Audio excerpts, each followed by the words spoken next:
Okay, welcome again. And this is the transfer of heat. What is the transfer of heat?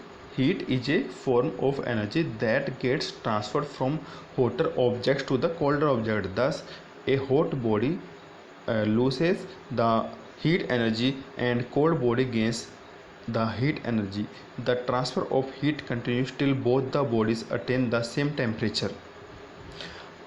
As you know, uh, the transfer of heat is from the hotter objects to the colder objects, or you can say at high temperature to low temperature, and each continuously transfer until the both bodies attain the same temperature or equal temperature.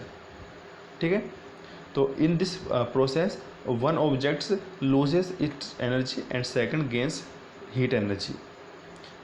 जो हमारा transfer of heat था उसमें क्या होता है, जब बताया था कि दो ऑब्जेक्ट्स हैं, ठीक है, you can understood with this example. Suppose these are the two tanks of water and first tank is fulled till here with water and second is the filled with water till here. And if those tanks are connected with a pipe, then the transfer of water from transfer of tank has more water to the other tank that have less water. ठीक है, and this process of transferring water is going continuously until both tank attain the same level of water.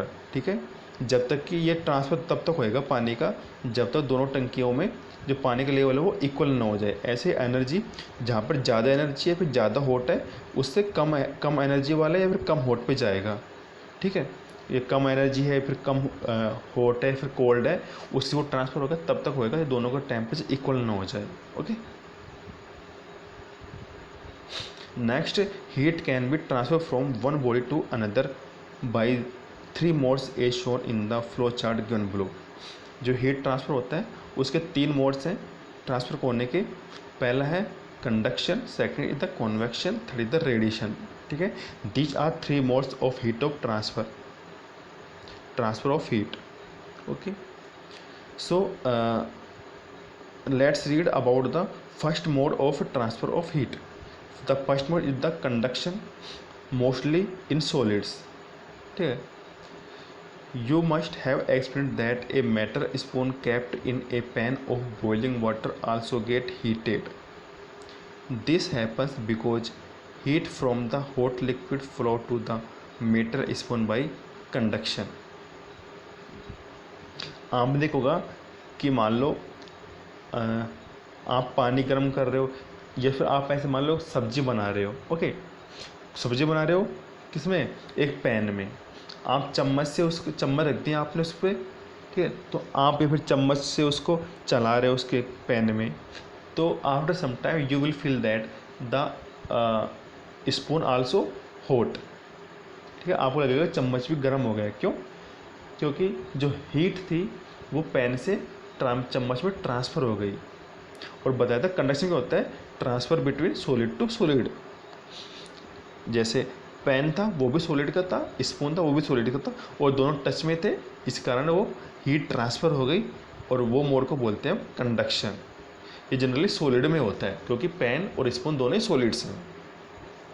Now next point, conduction is the process of transfer of heat from the hotter to the colder end of a body or between two bodies at different temperature which are in contact with each other. Just I told is that transfer of heat from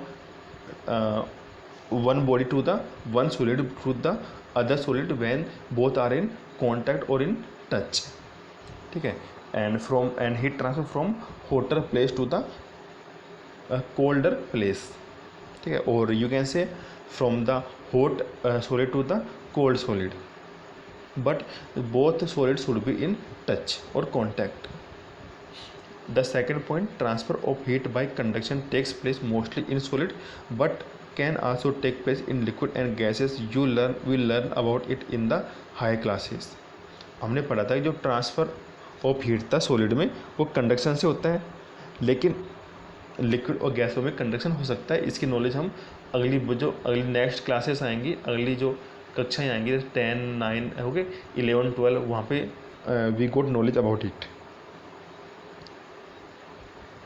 Next, conduction occur when the molecules at the hotter end of an object acquire energy and vibrate. The increase in energy results in the rise in temperature. जो heat का transfer होता है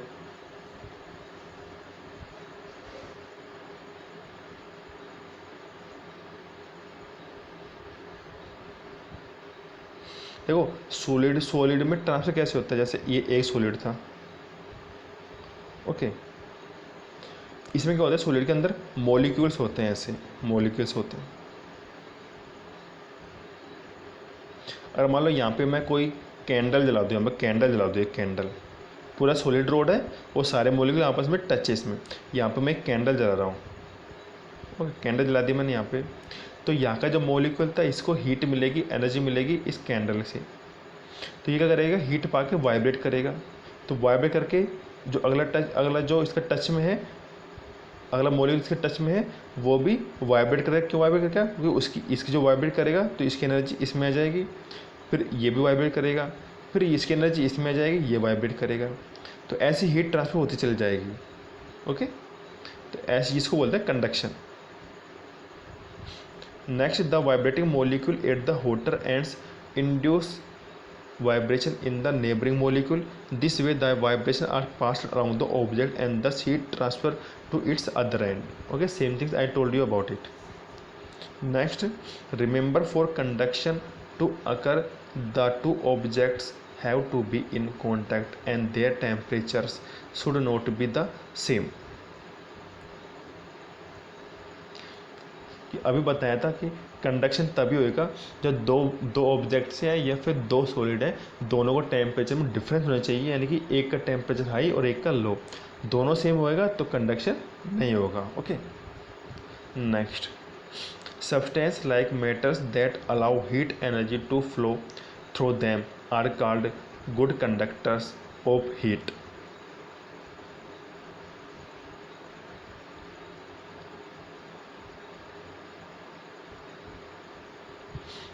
अब कुछ substance ऐसे होते हैं जैसे मेटल्स हो गए, वो हीट एनर्जी को मैक्सिमम क्वांटिटी में ट्रांसफ़र या फिर अलाउ करते हैं, ओके, हीट एनर्जी को. तो उसको बोलते हैं गुड कंडक्टर्स ऑफ हीट. यदि कुछ ऐसे मेटल्स हैं जो बहुत ही लो क्वांटिटी में ट्रांसफ़र करते हैं हीट को, उनको बैड कंडक्टर्स बोलते हैं. Next, substances like wood and plastic, water, air that do not allow heat energy to flow through them are called the bad conductor और हीट और इंसुलेटर्स. अभी बताया था कि कुछ ऐसे मेटल जो हीट ट्रांसफ़र को अलाउ करते हैं, गुड कंडक्टर, और जो हीट ट्रांसफ़र को अलाउ नहीं करते हैं वो बैड कंडक्टर. ठीक है, जैसे वुड होती है, वुड भी क्या होती है, ट्रांसफ़र नहीं होती इसमें हीट, ठीक है, प्लास्टिक में नहीं होती.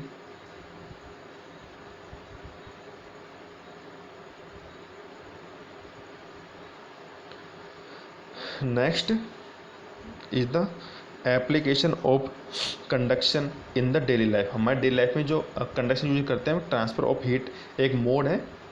तो first use in the uses of conductors.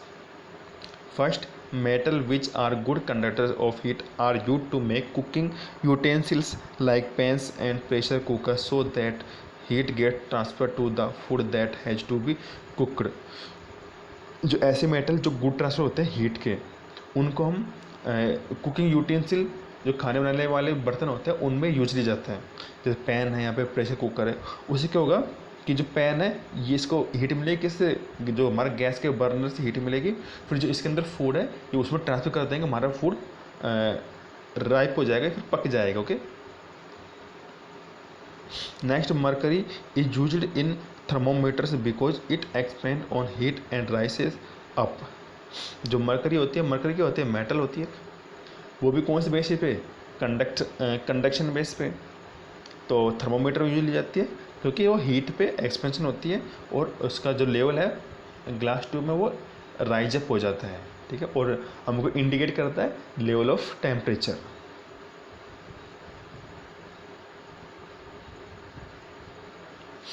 Next is the use of insulator. अभी हमने बैड कंडक्टर का गुड कंडक्टर का यूज देखा था किसमें, कुकिंग यूटेंसिल्स में। अब देखेंगे यूजेस ऑफ बैड कंडक्टर और इंसुलेटर्स का। What is the insulator, the such type of matters that do not allow to transfer of heat. So first point is the handles of cooking materials are made of plastics, wood or bakelite because they are bad conductors of heat. Second, wool is used to make woolen clothes that are worn in winters because wool is an insulator and trap the body heat. जो आप देखोगा जब हमारा pan है ऐसे लकड़ी का हत्था होता है, उसमें क्यों लगाते लकड़ी का हत्था, क्योंकि ये हीट को ट्रांसफ़र नहीं करता और इसको हम इजीली पकड़ सकते हैं, हमको हमारा हाथ जलेगा नहीं, ओके। और दूसरा वूल भी क्या होती है, हीट को ट्रांसफ़र नहीं करती। हम सर्दियों में हम क्या बोलते हैं, वूल के कपड़े पहनते हैं, उससे क्या होता है हमारी बॉडी जो अंदर का टेम्परेचर था वो बाहर ट्रांसफ़र नहीं होगा, क्योंकि सर्दियों में क्या होता है हमारी बॉडी टेम्परेचर 37 रहता है और बाहर का टेम्परेचर 37 डिग्री सेल्सियस से डिक्रीज होता है। तो according to rule of energy heat transfer from high energy to low energy. तो हमारी बॉडी का हाई था, बाहर लो था, तो टेम्परेचर हमारा जो टेम्परेचर बॉडी का वो ट्रांसफर लगेगा अंदर से बाहर, लेकिन वूल की करती है, बैड कंडक्टर होती है, टेम्परेचर को वहीं पे ही स्टॉप कर देती है, ओके, उसको ट्रांसफ़र अलाउ नहीं करती है। Next, convection. This is the second mode of transfer of heat. और जो कॉन्वेक्शन होता है ये लिक्विड और गैसेस में होता है। सो first point, the process of transfer of heat in liquid and gases from the hotter part of a substance to the colder part by the actual movement of particles is called the convection. For example, when you mix hot water in cold water, the mixed water becomes warm. The molecules of hot water moves to cold water and heat up. ठीक है, इसका example देखो आप, जैसे ठंडा पानी है उसमें आप गर्म पानी डाल दो, ठंडे पानी बकेट थी उसमें आपने गर्म पानी डाला, गर्म पानी डालने के बाद में दोनों आपस में मिक्स हो जाएंगे और जो एनर्जी ट्रांसफ़र थी गर्म पानी की वो किस में चली जाएगी, कोल्ड पानी में, और तब तक ट्रांसफ़र होगी तब तक कि पूरे पानी का टेम्परेचर इक्वल ना हो जाए, ठीक है। तो ये इस मेथड, इस mode of transfer of heat को हम बोलेंगे convection. Next, as convection requires movement of molecules. Convection is not possible in solid because the molecules in solid are held by strong intermolecular forces. जो convection के लिए क्या necessary condition क्या है कि जो मॉलिक्यूल है उनका मूवमेंट होना चाहिए।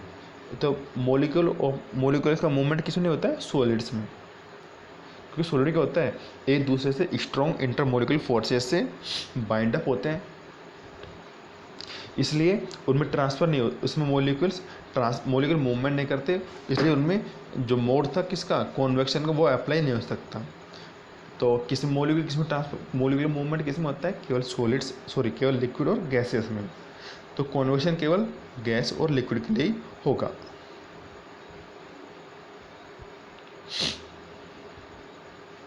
Next is the application of convection in daily life. हमारे डेली लाइफ में कॉन्वेक्शन के कौन कौन से यूजेस हैं। First, ventilators are made near the ceiling of a room because the air we breathe out in warmer it rises and goes out through the ventilators. Cool and fresh air enters the room through windows and doors which are much below than the ventilators. देखो हमने ये pick दिख रही है side में आपको, इसको हम बोलते हैं ventilators. Ventilators mean that allow the transfer और इंटरचेंज ऑफ एयर, ठीक है। ये एयर को ट्रांसफ़र करता है फिर इंटरचेंज करता है। कैसे, जो रूम के अंदर की एयर थी उसको बाहर निकालता है वेंटिलेटर, जो हमारे छत के बिल्कुल क्लोज होता है, क्योंकि रूम होता है, रूम में जब हम कोई पर्सन होता है, ठीक है, वो क्या करता है, गैस रिलीज करता है in from their respiratory system. तो वो गैस से कहाँ जाती है, थोड़ी वार्म गैस होती है वो, और वार्म गैस जाती है warm gas is lighter than the cold gas. Okay, तो वो ऊपर जाएगी और कहाँ पे जाएगी, हमारी जो छत है सेलिंग उसके पास हो जाएगी। फिर सेलिंग के पास में वेंटिलेटर होता है तो वहाँ से वो बाहर निकल जाएगी। फिर हमारी विंडो है वहाँ से कोल्ड एयर अंदर आ जाएगी।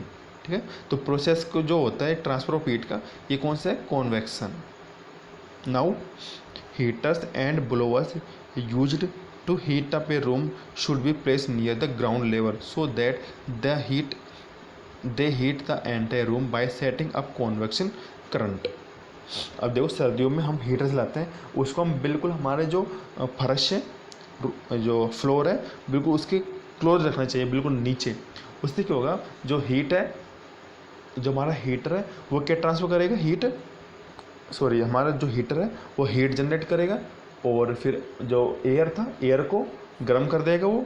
फिर एयर गर्म होने के बाद में, ठीक है, एयर गर्म होने के बाद में एयर क्या करेगी, पूरे रूम में स्पीड करेगी, पूरे रूम में फैल जाएगी एयर। तो पूरे में फैल जाएगी तो पूरा रूम गर्म हो जाएगा। वो क्यों पूरा रूम गर्म कैसे हुआ, क्योंकि जो एयर के मॉलिक्यूल थे वो मूवमेंट कर रहे थे और मूवमेंट करके हीट को ट्रांसफ़र कर रहे थे। और ये किसके लिए बेस्ट कंडीशन है, ये किसके लिए, ये किसकी कंडीशन है, ये कॉन्वेक्शन की। कॉन्वेक्शन में क्या कंडीशन नेसेसरी है, movement of molecules. Next, fireman crawls while entering a building on fire because hot air and smokes are least near the ground। जब भी मान लो कोई किसी बिल्डिंग्स में आग लग गई, जो फायरमैन है, आग बुझाने वाला पर्सन, वो रेंगता हुआ बिल्डिंग के अंदर घुसता है। रेंग तो मतलब बिल्कुल जो हमारा फ्लोर है, छत है, जो फर्श है हमारा, उस पर रेंगता हुआ घुसता है। क्योंकि नीचे क्या होता है, जो एयर होती है कोल्ड होती है, इतनी हॉट एयर नहीं होती। मैंने बताया था हॉट एयर हमेशा ऊपर जाती है। ठीक है, next, air conditioner used to cool room should be placed at higher level as cold as is heavy and will come down and cool the room। जो हमारा अब एयर कंडीशनर था हम रूम में यूज करते हैं, उसको हम हाई लेवल पे लगाते हैं। ठीक है, क्योंकि जैसे हमारे रूम में हम एसी लगाते हैं, वो कहाँ लगाते हैं, सेलिंग के पास, छत के पास में बिल्कुल ऊपर लगाते हैं। क्यों, क्योंकि एयर कंडीशनर से एसी से क्या निकलती है, ठंडी हवा निकलती है। हमको मालूम ठंडी हवा हमेशा नीचे आती है, गर्म हवा ऊपर जाती है। जो ऊपर से ठंडी हवा नीचे आएगी तो नीचे आते टाइम पे पूरी जो ऊपर की एयर है, ऊपर लेकर नीचे तक, ठीक है, सेलिंग से लेकर ग्राउंड फ्लोर तक सब पूरी एयर को कोल्ड कर देगा। ओके, इसलिए हम एसी को ऊपर लगाते हैं। Second, birds can rise up in the air and glides effortlessly due to convection current of air। जो बर्ड्स होते हैं, पक्षी, बहुत ही हवा में बहुत ही ऊंचाई तक उठते हैं और जो ग्लाइड करते हैं वो बहुत ही कम एफर्ट में ग्लाइड कर सकते हैं, because the convection current of air. ये कॉन्वेक्शन करंट ऑफ एयर क्या होता है कि जो एयर का ट्रांसफ़र होता है किससे, जो एयर का ट्रांसफ़र होता है cold to hot, hot and to cold. ठीक है, तो ये हेल्प करता है कि उसको ग्लाइड करने में क्योंकि जो एयर का था उसके मॉलिक्यूल मूवमेंट करते हैं और ऊपर जाके जो मॉलिक्यूल होते हैं वो बहुत फारा, एक दूसरे से फारा हुए होते हैं और बहुत ही एयर तो लाइट ऊपर जाते हैं तो एयर बहुत ही लाइट होती है। तो बर्ड्स हैं उनको कोई भी फ्रिक्शन नहीं लगता, उनको फ्रिक्शन उनका कम हो जाता है, एफर्ट कम हो जाता है। Next, sea breeze and land breeze अगर ड्यू टू कॉन्वेक्शन करंट। जो कॉन्वेक्शन करंट के कारण सी ब्रिज और लैंड ब्रिज होता है। ठीक है, अब देखो सी ब्रिज और लैंड ब्रिज क्या होते हैं। First, sea breeze blows during the days, ये दिन के समय ब्लो करता है, दिन की तरफ बहता है ये सी ब्रिज। तो क्या होता है सी ब्रिज, देखो first point, during day time land heat up faster than water, the air about the land also get heat up and rise up. देखो ये ऊपर पहला फिगर है, ऊपर वाला फिगर है, यहाँ पे क्या हो रहा है, ये तो लैंड है और दूसरा सी है, समुद्र है। जो हम जानते हैं जो हमारी लैंड थी, मिट्टी थी, वो जल्दी गर्म होती है कंपेयर टू वाटर। तो लैंड जल्दी गर्म होगी, तो वहाँ की एयर थी वो भी जल्दी गर्म होगी और गर्म एयर हमेशा ऊपर जाती है, ठीक है। जो ऊपर चलेगी है, तो ऊपर जाने के बाद में ये देखो रिटर्न फ्लो वापस थोड़ा आगे जाएगी, फिर कहाँ पे चली जाएगी, ये सी के ऊपर। सी के ऊपर क्या हो जाएगी, ऑटोमेटिक कोल्ड हो जाएगी, क्योंकि सी क्या होता है कम कोल्ड होता है रेदर देन वो लैंड। फिर कोल्ड एयर कहाँ आती है, हमको पता नीचे आती है, कोल्ड एयर नीचे आ गई, फिर वापस ये एयर कहाँ जाएगी, लैंड की ओर। लैंड पे क्या होती है, गर्म होती है, वापस ऊपर जाएगी। तो ये साइकिल चलता रहता है, इसको हम बोलते हैं सी ब्रिज, ठीक है। अब देखो, अब लैंड ब्रिज क्या हो गया, ब्लो ड्यूरिंग नाइट। अब लैंड ब्रिज होता है नाइट के टाइम पे। और नाइट टाइम पे कैसे होता है, देखो नाइट में क्या होता है, जो लैंड थी वो जल्दी से कोल्ड हो जाती है रेदर देन सी। जो मिट्टी होती है वो जल्दी ठंडी होती है कंपेयर टू वाटर। तो अब हमारा वाटर गर्म हो जाएगा, वाटर वार्म है कंपेयर टू लैंड। तो वाटर का टेम्परेचर ज़्यादा है तो वहाँ की हीट भी, सॉरी जो एयर थी वो भी हीटअप हो जाएगी। और पता है हीटअप होने पे एयर खाते ऊपर जाती है, फिर रिटर्न फ्लो होएगा, वो लैंड की ओर जाएगी। लैंड क्या होता है, कोल्ड है, तो वहाँ की हीट भी, सॉरी वहाँ की एयर भी कोल्ड है, तो कोल्ड एयर नीचे आएगी। फिर नीचे आने के बाद में जो लैंड से एयर कहाँ जाएगी, वापस सी में जाएगी, फिर सी से वापस हीटअप होके ऊपर जाएगी। तो ऐसे साइकिल बन जाएगा ये भी, इसको हम बोलते हैं लैंड ब्रिज, ओके। अब लास्ट मोड है, last mode is the heat of last mode of transfer of heat is radiation, ठीक है। And what is the radiation, radiation require no medium. देखो हमने जो पहला देखा था कंडक्शन, उसमें क्या था, सॉलिड में होता है कंडक्शन, ठीक है, मॉलिक्यूल बिल्कुल क्लोज होने चाहिए। दूसरा था कॉन्वेक्शन, उसमें मॉलिक्यूल मूवमेंट होना चाहिए, लेकिन ऐसे मीडियम जहाँ पे कोई मॉलिक्यूल नहीं हो, कोई मीडियम ही ना हो, ठीक है, वहाँ पे ट्रांसफ़र, जो हीट का ट्रांसफ़र होता है वो किसी थ्रू होता है mode of radiation. You must have experience that you feel warm when you sit in front of a room heater or a bonfire. The heat which reaches you is through radiation. अब देखो camera आपने देखा होगा कि मान लो आप room में heater है उसके पास में बैठ गए, या फिर आग जल रही है कहीं पे, लकड़ियों में आग लग रही है उनके पास में बैठ गए, तो आप देखोगे आपको फील होगा कि आपको वार्म फील हो रहा है आपको, ठीक है, आपको गर्मी फील होएगी आपको।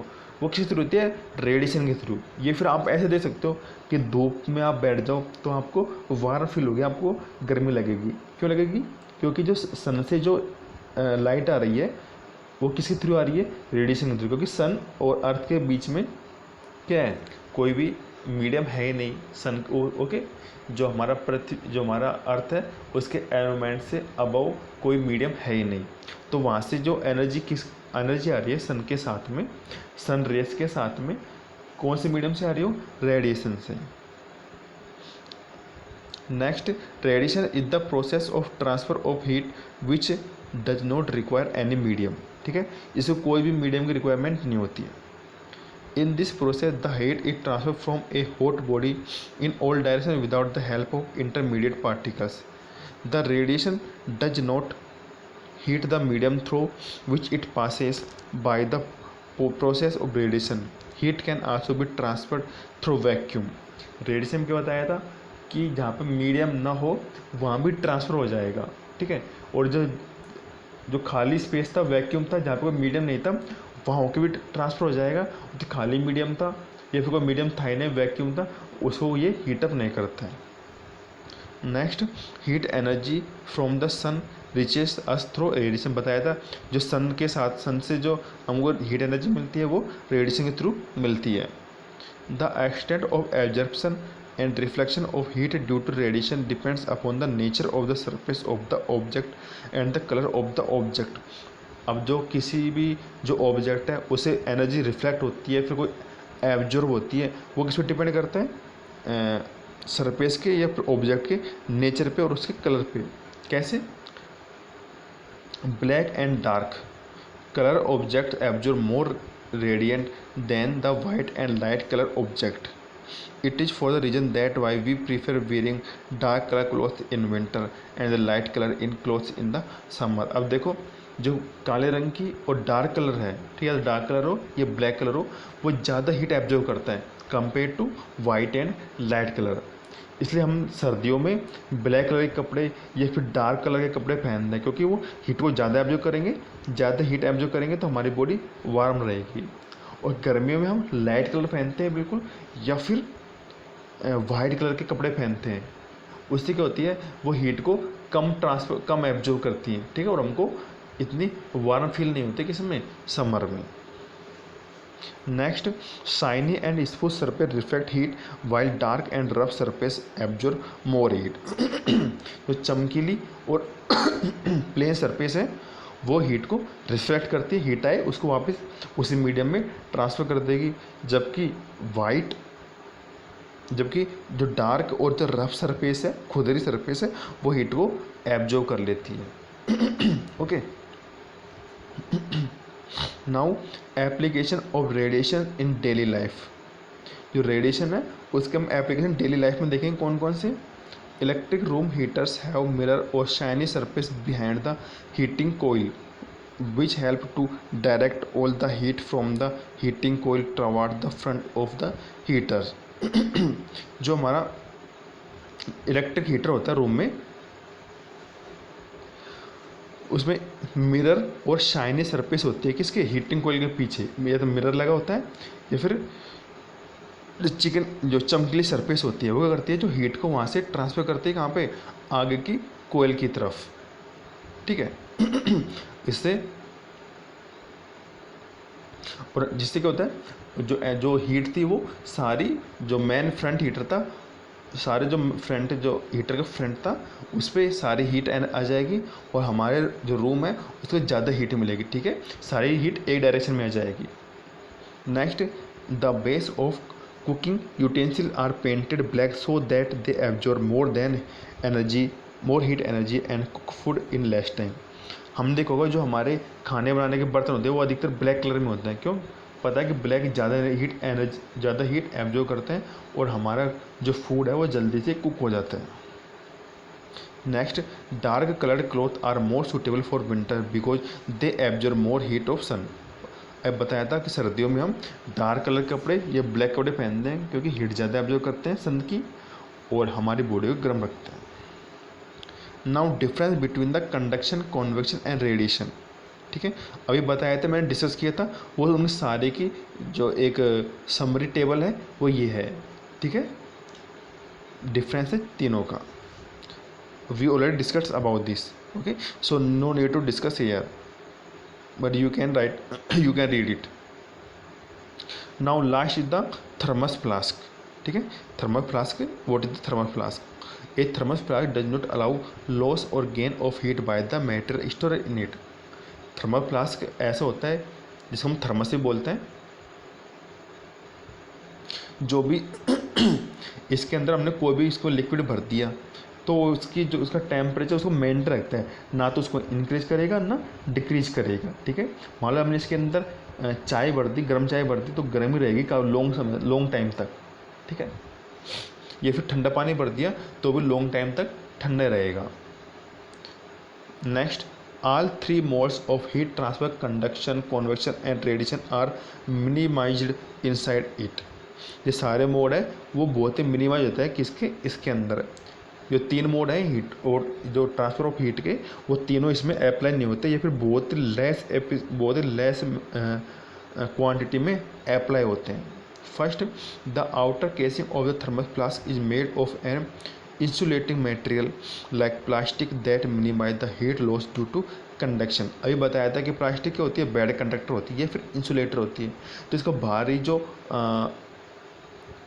जो इसका केस था वो किसका बना होता है, प्लास्टिक का, क्योंकि पता है प्लास्टिक क्या होती है, बैड कंडक्टर, हीट को ट्रांसफ़र नहीं करेगी।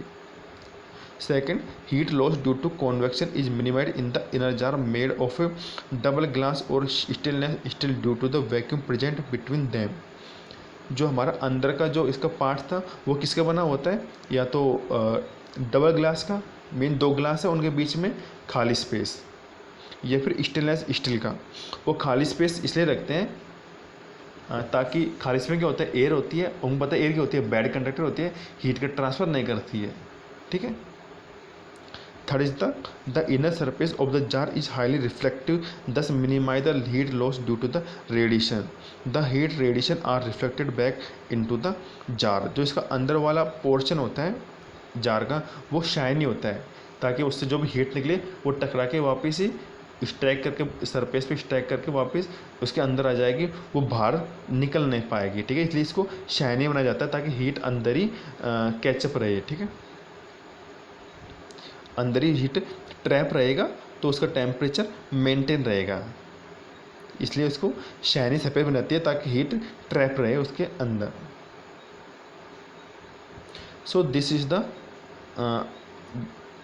a knowledge about the thermal flask, okay, and this is the principle of the thermal flask, how it maintain the temperature of any fluid in it, okay. It neither be lose the temperature nor the increase the temperature of any substance in it, okay. So this is the end of this unit, and I hope all of you understood this very well, and I am going to end up here.